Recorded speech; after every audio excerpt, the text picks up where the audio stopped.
I guess one of the things that might make people think the Bible is sexist Christians.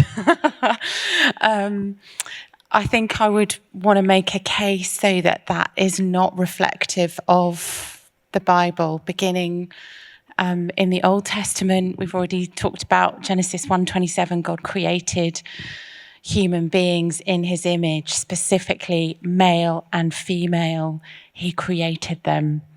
In the first chapter of the Bible, this tremendous statement about what it means to be human and this extraordinary affirmation of the equality of male and female in terms of actually reflecting the divine image. Amazing.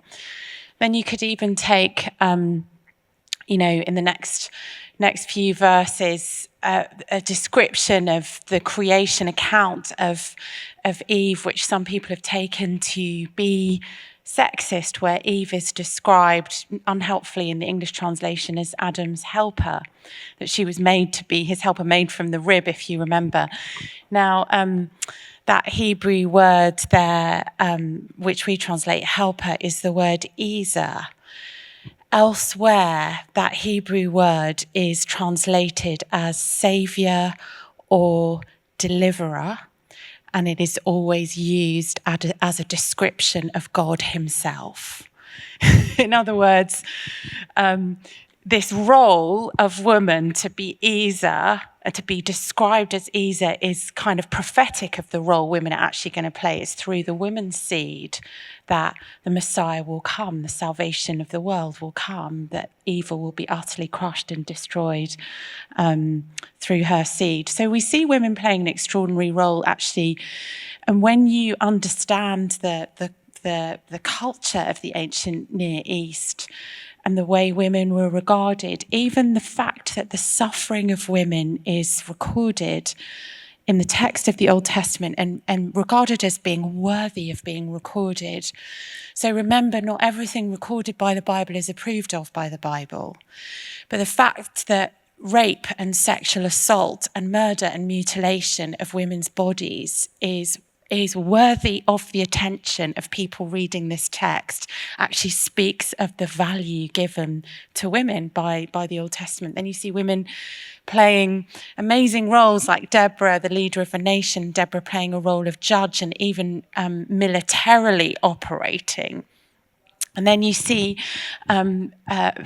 other women leading worship, a woman like Miriam leading God's people in worship, a woman like Huldah exercising the gift of prophecy, Old Testament prophet Joel prophesying that one day God will pour out his spirit on all flesh, male and female will prophesy. So it's extraordinary vision of the role of women even in the Old Testament. And then when it comes to the New Testament, it's even more extraordinary. The first person to recognize who Jesus is in John's gospel is a woman.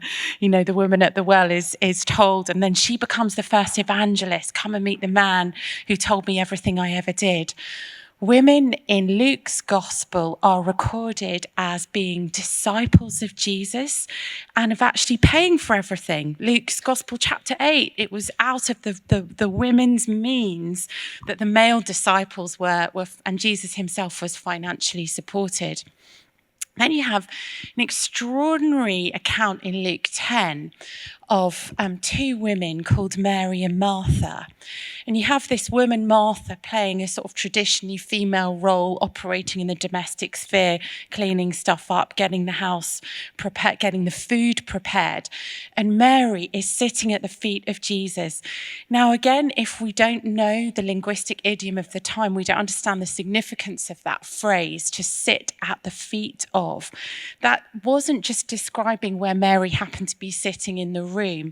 To sit at the feet of described the relationship between a Greek philosopher and his student, or between a Jewish rabbi and his disciple. So Jewish rabbis would teach the next generation of leaders and rabbis by them sitting at their feet for a number of years. So it would be like, you go, if your son or daughter go to university and you're asked, what are you studying? It would be like that. It's a description of an intentional vocational role. And that to sit at the feet of a rabbi or a Greek philosopher or Roman philosopher in all cultures, whether it was Jewish or Roman or Greek, was exclusively reserved for men. So when Martha sees Mary sitting at the feet of Jesus and she complains and she says to Jesus, "Tell my sister to come and help." This is not her saying, "I want help with the washing up." Martha is making a complaint about the usurping of a male role. She's saying Mary is taking the posture of a rabbinic student, and that's wrong. What does Jesus say? He says, what Mary has chosen is greater, and it shall not be taken from her. Jesus is saying a woman can be a disciple, can learn, can take this male role. This is now something that is going to be totally different from rabbinic Judaism.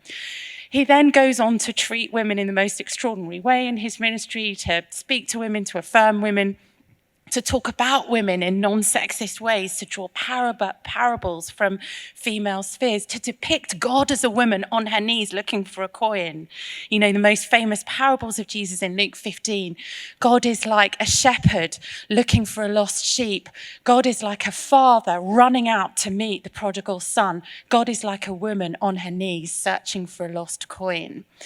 Extraordinary affirmation of women. And then, of course, probably most importantly, women play the central role of witness to the most important aspects of the historic Christian faith. If you think about it, the incarnation of God. So the fact that Jesus is not just an ordinary person, that Jesus is not just a prophet, that Jesus is actually God born in human flesh. The primary witness to that fact is a teenage woman called Mary. Virgin birth, the incarnation of God. The primary witnesses to the death of the Son of God in history by crucifixion. The male disciples, all the four gospel accounts are clear. The male disciples had largely deserted Jesus. Only John is mentioned as being present. So the historic witnesses to the details of the crucifixion, recorded then by the four gospel writers, are female. So the incarnation of God in history, forgiveness of sins by atonement through crucifixion, witnessed by women. Then guess what? Who's first at the tomb? The primary witnesses to the resurrection are women. Now, if you don't know the wider culture, that a woman's voice was not regarded as having any value in a court of law at the time.